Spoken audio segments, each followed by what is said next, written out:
قل من يكلؤكم بالليل والنهار من الرحمن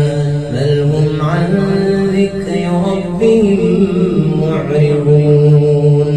أم لهم آلهة تمنعهم من دوننا لا يستطيعون نصر أنفسهم ولا هم منا يصحبون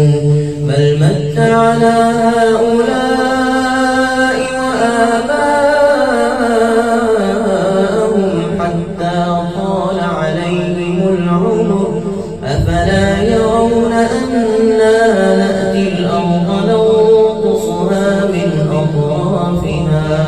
أفهم الغالبون قل إنما أنذركم بالوحي ولا يسمع الصم الدعاء إذا ما ينذرون ولئن مستهم نفحة من عذاب ربك ليقولن يا ويلنا إنا كنا ظالمين ونضع الموازين القسط ليوم القيامة فلا تظلم نفس شيئا وإن كان مثقال حبة من خردل أتينا بها وكفى بنا حاسبين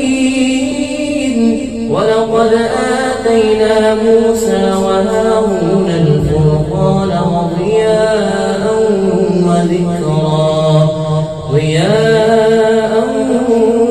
وذكرا للمتقين